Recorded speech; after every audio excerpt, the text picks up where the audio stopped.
बेटे micro economics में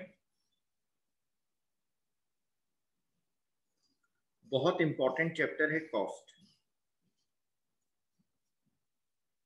ठीक है बच्चे, बहुत ध्यान से समझेंगे, बहुत ध्यान से देखेंगे बच्चे।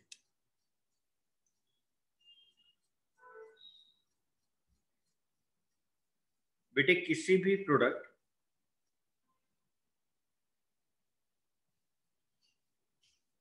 ये किसी भी कमोडिटी का जो प्राइस है उसको डिटरमाइंड करने के लिए, बेटे उसको डिटरमाइन करने के लिए बच्चों आप लोग मार्केट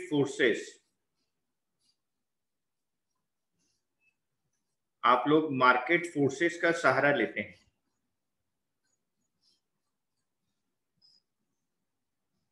एक है बच्चों डिमांड फोर्स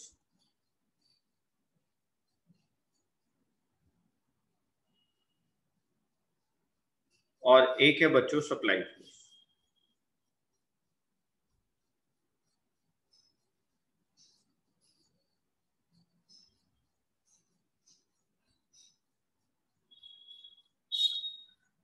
एक है डिमांड फोर्स, एक है सप्लाई फोर्स।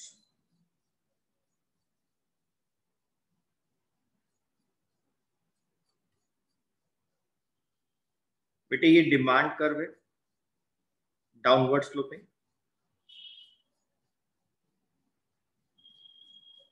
ये सप्लाई कर्व है अपवर्ड स्लोपिंग। यहां पर इंटरेक्शन हो गया, जहां पे इंटरसेक्शन हुआ बेटे इस पॉइंट के ऊपर ये इक्विलिब्रियम पॉइंट आ गया। ये क्वांटिटी है, ये प्राइस है।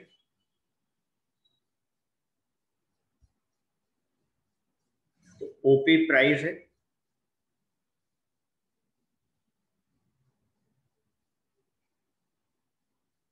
ओक्यू क्वांटिटी है आपके लिए, और बेटे इस पॉइंट पर ये प्राइस फिक्स हो गया। इस कमोडिटी के लिए ये प्राइस फिक्स हो गया। ओके सर, डिमांड कौन करता है बेटे मार्केट में? डिमांड मार्केट में करता है कंज्यूमर। सप्लाई कौन करता है मार्केट के अंदर बेटे? सप्लाई मार्केट में करता है प्रोड्यूसर।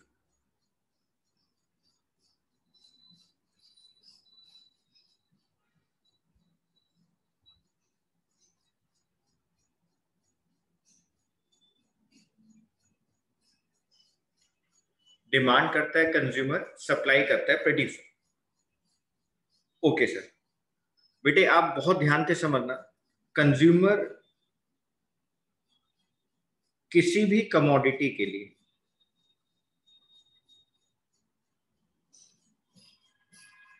कंज्यूमर किसी भी कमोडिटी के प्राइस को पे करते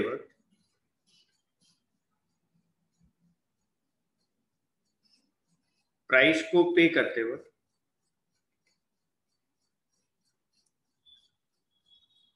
उससे मिलने वाली यूटिलिटी को देखता है।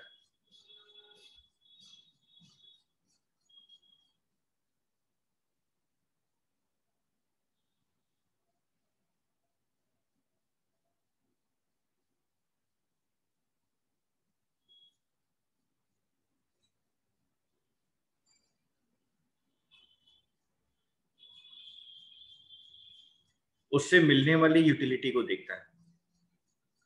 अगर बेटे कंज्यूमर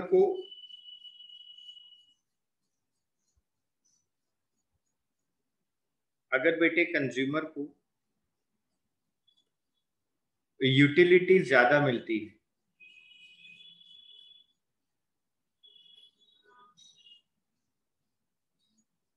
कंज्यूमर को यूटिलिटी ज्यादा मिलती है मतलब सेटिस्फेक्शन ज्यादा मिलता है।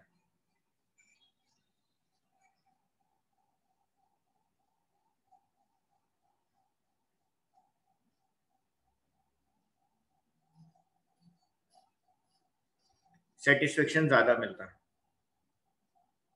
तो बेटे वो कंज्यूमर उस कमोडिटी के लिए प्राइस पे करने को रेडी होता है।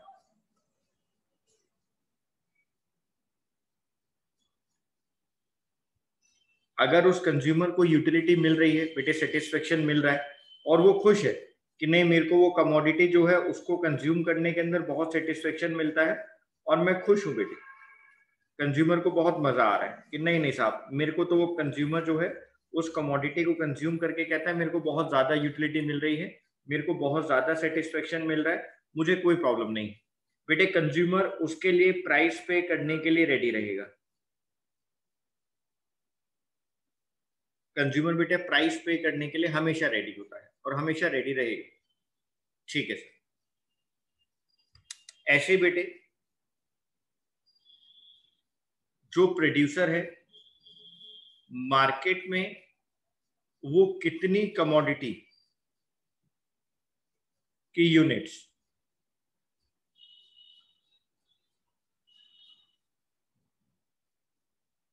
सप्लाई करे,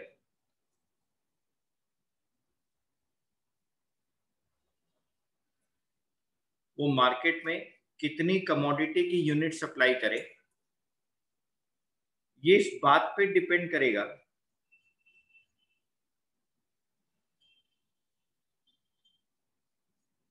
कि उस कमोडिटी का कॉस्ट ऑफ प्रोडक्शन क्या है,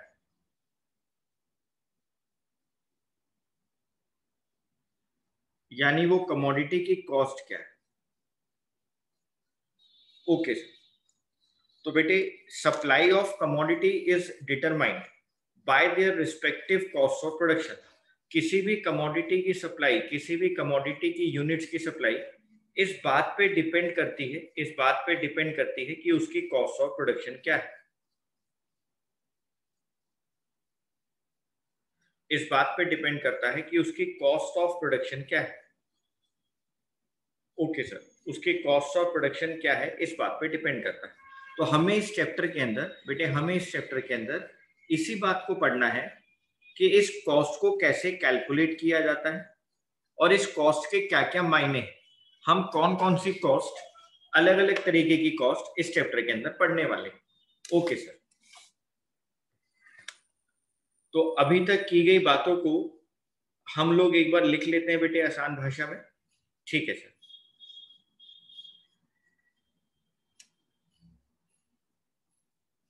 बच्चे साथ साथ लिखेंगे।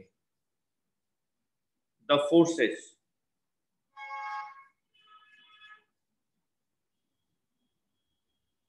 of demand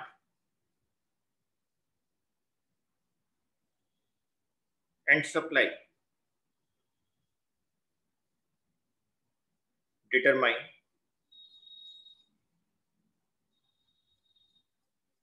the price of a commodity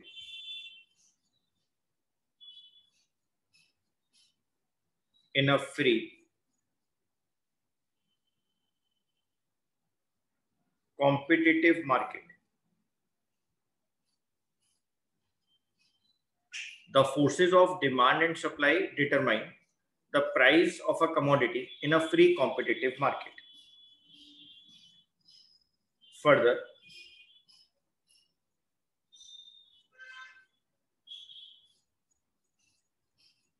the demand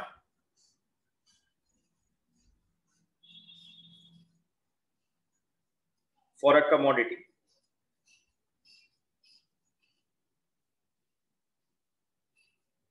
is influenced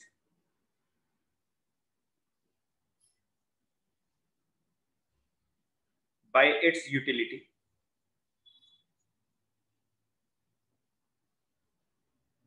and consumers' preferences. ये बात मैंने आपको यहां लिखवाई। The demand for a commodity is influenced by its utility and consumers' preferences. किसी भी कमोडिटी की डिमांड बेटे उससे मिलने वाली यूटिलिटी और कंज्यूमर के प्रेफरेंस पर डिपेंड करती है, कंज्यूमर के प्रेफरेंस पर डिपेंड करती है। Similarly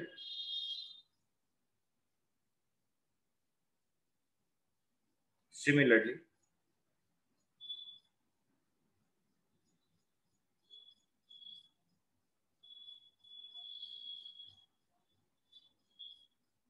the supply of commodities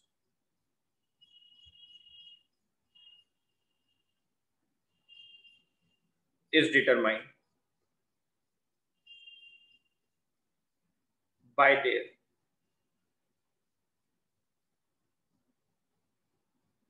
respective cost of production.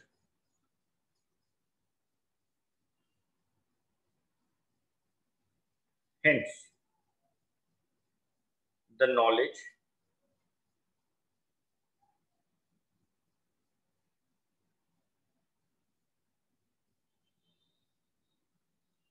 regarding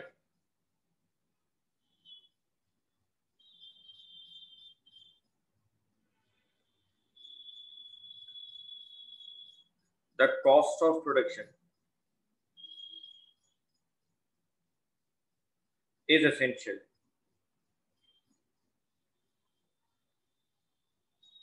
to understand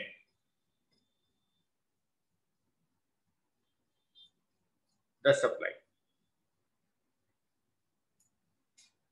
Similarly, the supply of commodities is determined by their respective cost of production. Hence, the knowledge regarding the cost of production is essential to understand the supply. Okay sir, sir ये सारी बात आपने हमें यहाँ पे बताई. हाँ बेटे, ये सारी बातें मैंने आपको यहाँ पे बताई. Okay sir.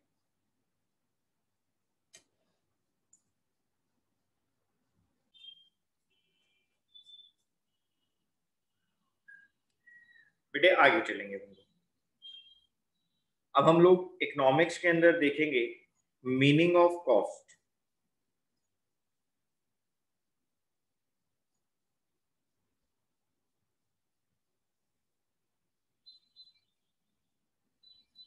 Meaning of cost.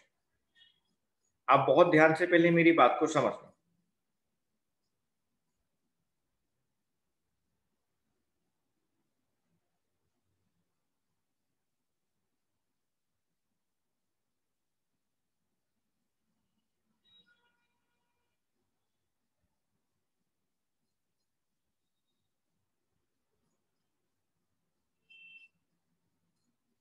बेटे ये आपका बिजनेस है.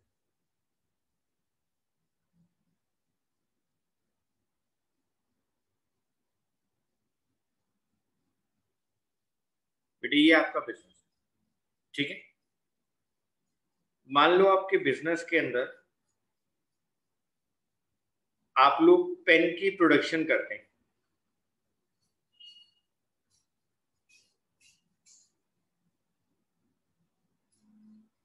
आप लोग पेन की प्रोडक्शन करते हैं.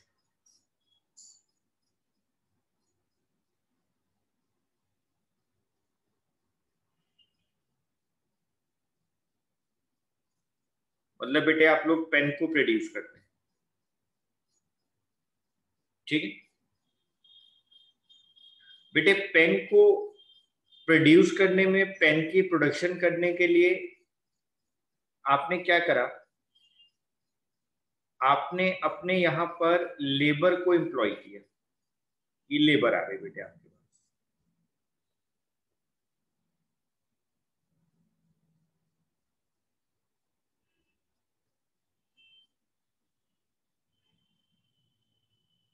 बेटे लेबर, ये सारी लेबर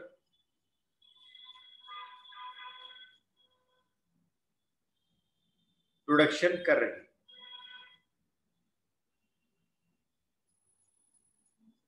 ये है बेटे रामलाल मालिक.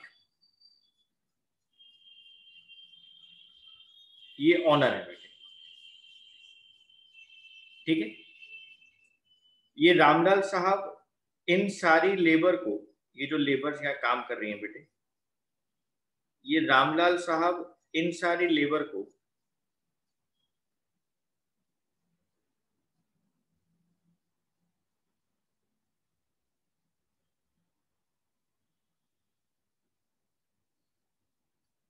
बेटे वेजेस देते हैं.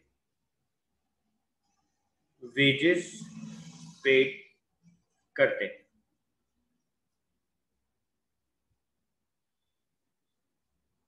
बेटे इनके बिजनेस फर्म के लिए ये एक्सपेंस है, खर्चा है।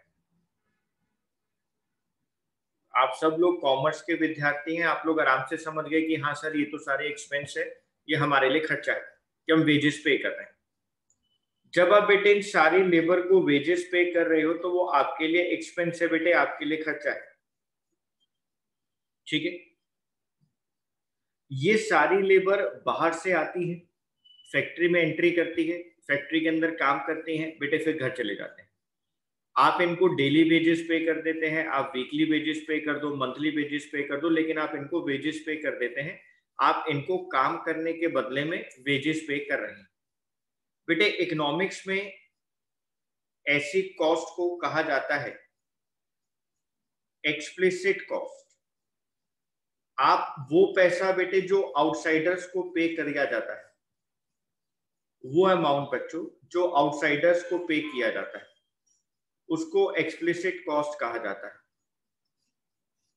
वो अमाउंट जो आउटसाइडर्स को पे किया जाता है बेटे, उसको एक्सप्लिसिट कॉस्ट कहा जाता है। सर आप हमें इसके और भी एग्जाम्पल दे सकते हैं? हाँ बेटे मैं आपको इसके और भी एग्जाम्पल दे सकता हूं। आपने बेटे पेन को बनाने के लिए रॉ मटेरियल परचेज किया और आपने उसके लिए पेमेंट करी, तो पेमेंट तो आउटसाइडर को ही करी होगी बेटे, रॉ मटेरियल तो आपने बाहर से ही लिया होगा। Payment for raw material.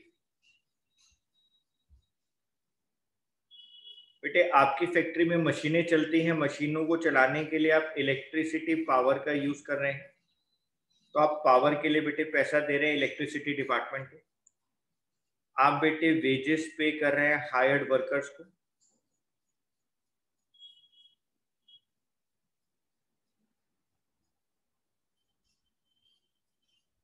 Wages to the hired workers. बेटे मान लो आपने ये जो बिजनेस की जो बिल्डिंग है इसको रेंट पे लिया हुआ, आपने ये बिल्डिंग बेटे रेंट पर ले रखी है।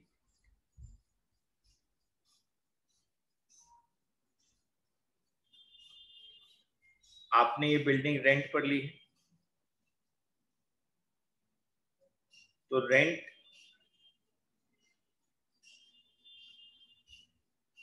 Rent for a factory building, आपने बेटे ये बिल्डिंग रेंट पे ले रखी है। Okay sir. बेटे रामलाल ने अपने बिजनेस के अंदर जो कैपिटल लगाई है, रामलाल ने अपने बिजनेस के अंदर जो कैपिटल लगाई है, उस कैपिटल के अंदर वो कुछ पैसा तो खुद लेकर आया सेल्फ, और बेटे कुछ पैसा उसने बोरो किया, बोरोड मनी। बोरो कहां से किया है? बैंक से किया।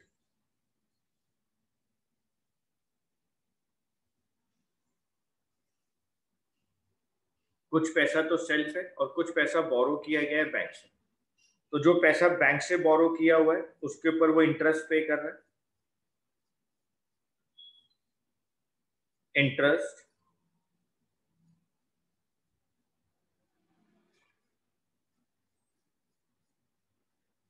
On borrowed money. Okay sir. बेटे गुड्स बनने के बाद वो गुड्स मार्केट में बिकने के लिए जाते हैं, ये मार्केट में जाएंगे वो गुड्स, आपने प्रोडक्शन कर दिया, अब आप उसको आगे बेटा बेचोगे। तो जब मार्केट में जाएंगे तो बेटे आप क्या करोगे? आप ट्रांसपोर्टेशन का पैसा खर्च करोगे, expenses on transport, expenses on transport. ये देखो बेटे आप यहां पर एक कॉमन फीचर देख लो, जो भी पैसा पे किया जा रहा है वो बिजनेस के बाहर किसी को पे किया जा रहा है बेटे, आउटसाइडर्स को पे किया जा रहा है। हाँ सर आप आउटसाइडर्स को पे कर रहे हैं उनकी फैक्टर सर्विसेज के लिए। जी सर। सर हम अपने बिजनेस में सेल्स को ज्यादा करने के लिए एडवर्टाइजमेंट भी करेंगे, पब्लिसिटी भी करेंगे। आप बेटा लिख सकते हैं एडवर्टाइजमेंट, पब्लिसिटी, ये भी आप बाहर पे कर रहे हैं बेटे, इसको कहा जाता है एक्सप्लिसिट कॉस्ट। ये एक्सप्लिसिट कॉस्ट के example. Okay sir, okay sir. मैं एक बार बेटे आपको लिखवा देता हूं, फिर हम आगे नेक्स्ट कॉस्ट की बात करते हैं। ठीक है sir.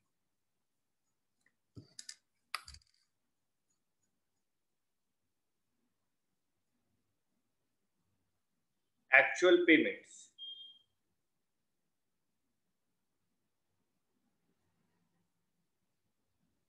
Made by a firm. प्यारे बच्चे साथ साथ लिखेंगे। फॉर परचेजिंग और hiring resources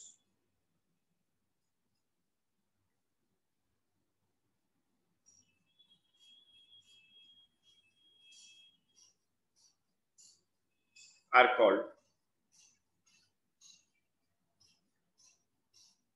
explicit cost.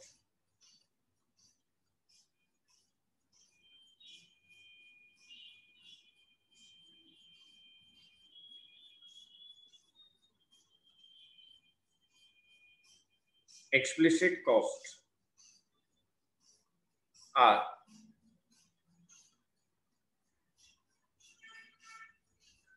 actual money cost या actual money expense लिख लो, actual money expenses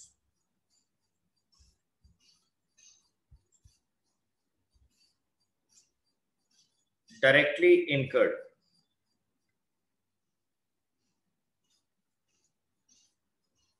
for purchasing the resources.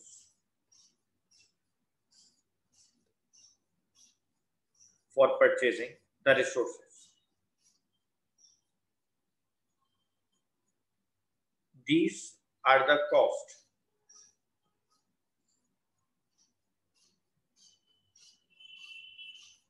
which a cost accounting, जो बेटे कॉस्ट को कैलकुलेट करता है, includes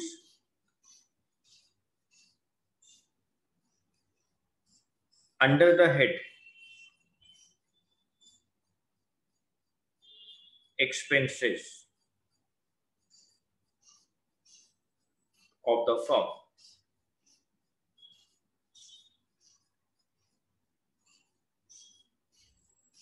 Hence, it is also termed as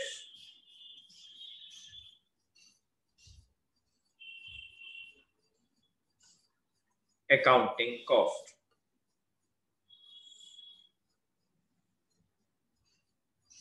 Hence, it is also termed as accounting cost. Examples, बेटे मैं ये यहाँ पे एरो बना देता हूँ, मैं एग्जाम्पल्स आपको लिखवा चुका हूँ।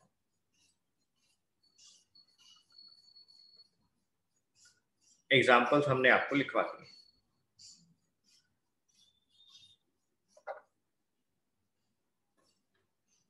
बच्चे यहाँ सितारा बना के एक इंपॉर्टेंट लाइन लिखेंगे।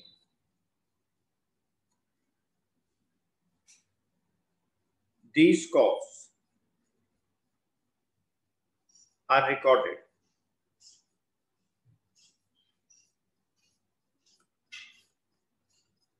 in the books of accounts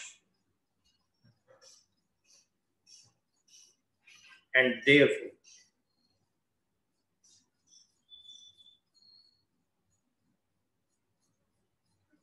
are also known as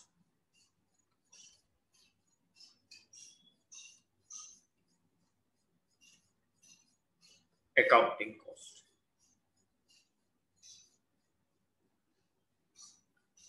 These costs are recorded in the books of accounts and therefore are also known as accounting cost.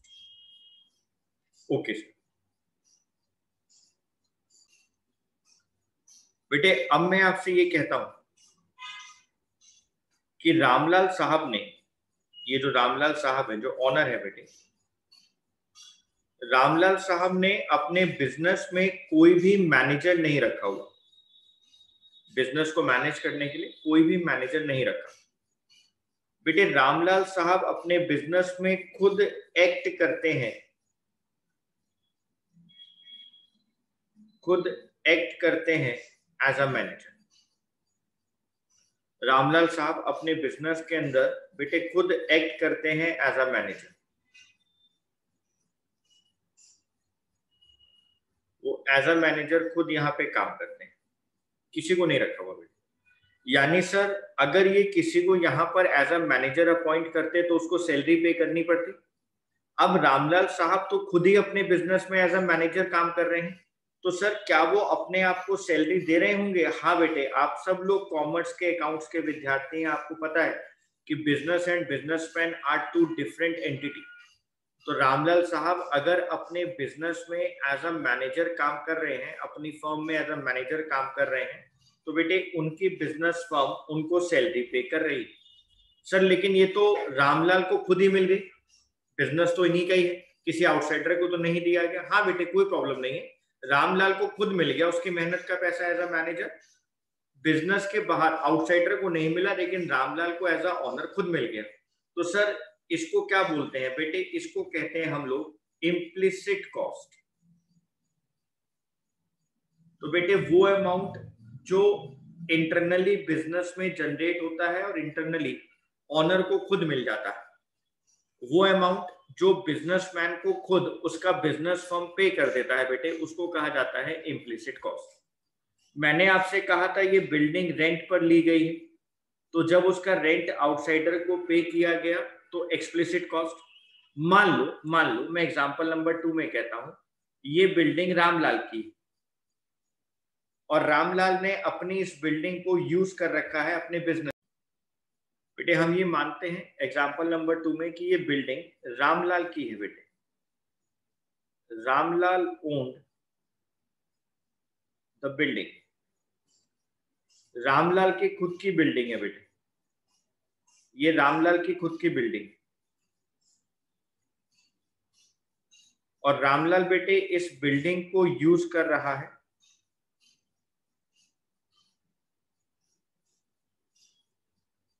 Ramlal इस बिल्डिंग को यूज कर रहा है अपने बिजनेस के लिए। तो बेटे अगर रामलाल ये बिल्डिंग खुद यूज कर रहा है अपने बिजनेस के लिए, वहां पे प्रोडक्शन हो रहा है पेन का, तो बेटे रामलाल को उसका बिजनेस रेंट देता होगा। अब ये रेंट आउटसाइडर को नहीं दिया गया, रामलाल को दिया गया। कौन सी कॉस्ट है बेटे? ये इम्प्लिसिट कॉस्ट। ओके सर अब बात समझ में आ रही है। हाँ बेटे आपको ये बात अब समझ में आ रही है। तो जो पैसा आउटसाइडर्स को पे किया जाता है उसको कहा जाता है एक्सप्लिसिट कॉस्ट, और जो पैसा बेटे इंटरनली ऑनर को ही पे कर दिया जाता है उसको कहा जाता है इम्प्लिसिट कॉस्ट। ओके सर, बच्चे साथ साथ लिखेंगे।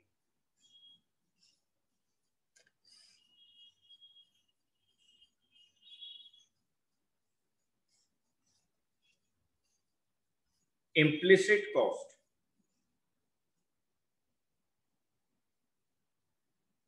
refer to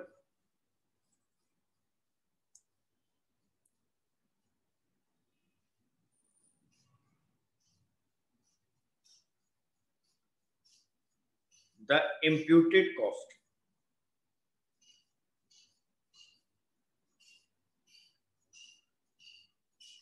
of the factor of production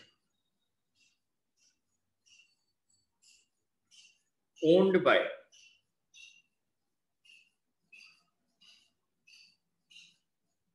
the producer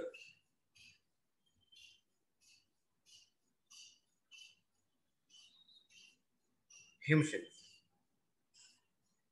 ये वर्ड देख लो, owned by the producer himself, जो बेटे वो खुद प्रोवाइड कराता है। Which are generally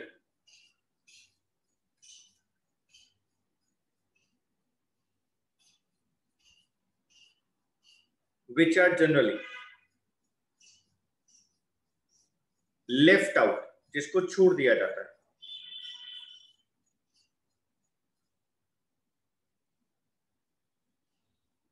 in the calculation of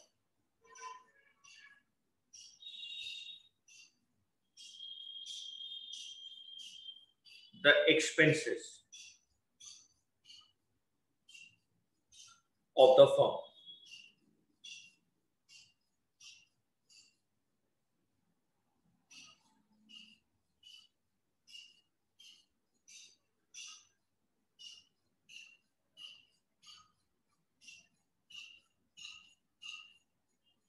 besides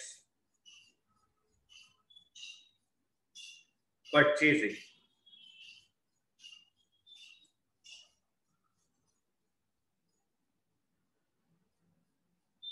resources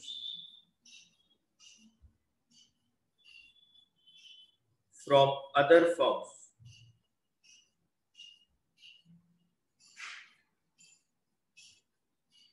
a producer uses his own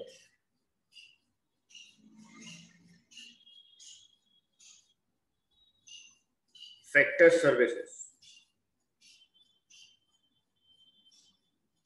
Also,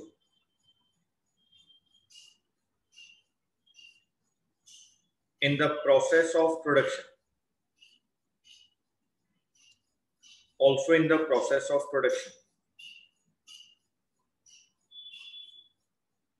he generally does not take into account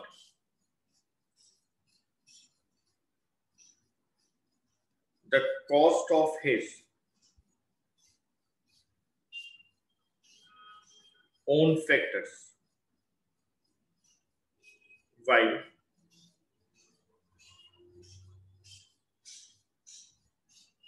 calculating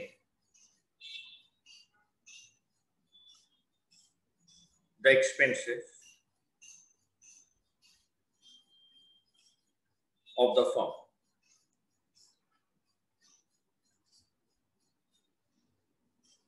But these costs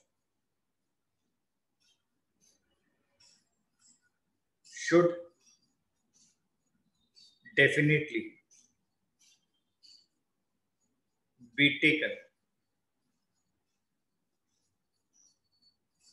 into account. But these costs should definitely be taken into account.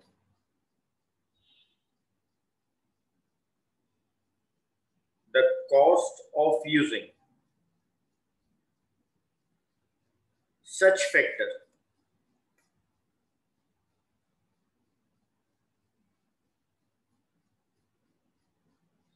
is called implicit cost or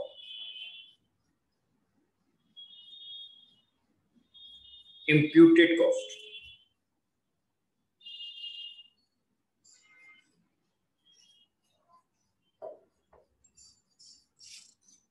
They are called implicit cost.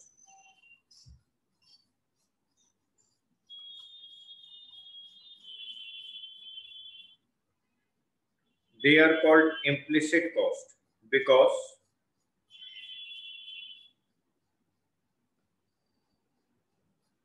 producers do not make payment. बेटे बाहर तो किसी को payment करनी नहीं होती. Do not make payments to other firms.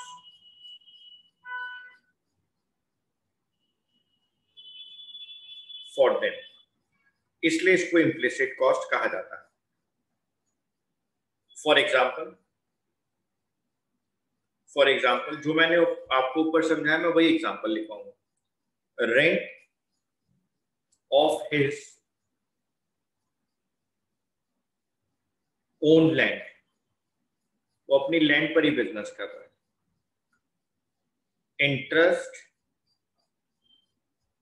On his own capital. वो अपनी कैपिटल पे अपने आप को इंटरेस्ट पे कर रहा है. Salary for his own services as a manager, etc. are implicit cost.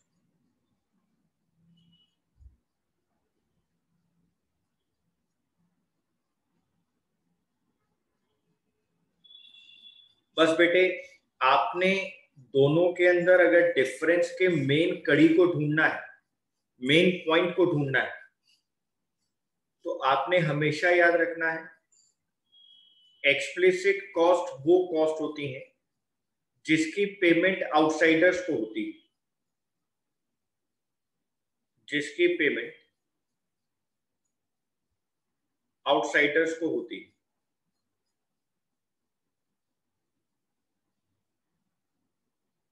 और जो इम्प्लिसिट कॉस्ट होती हैं बेटे, उसकी जो पेमेंट होती है वो आउटसाइडर्स को नहीं की जाती। Payment is not made to others.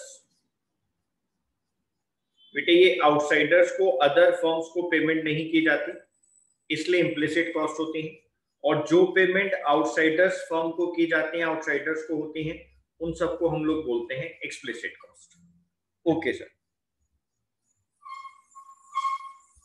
Okay sir, हमें आपकी बात यहां तक तो समझ में आ गई। ठीक है बेटा।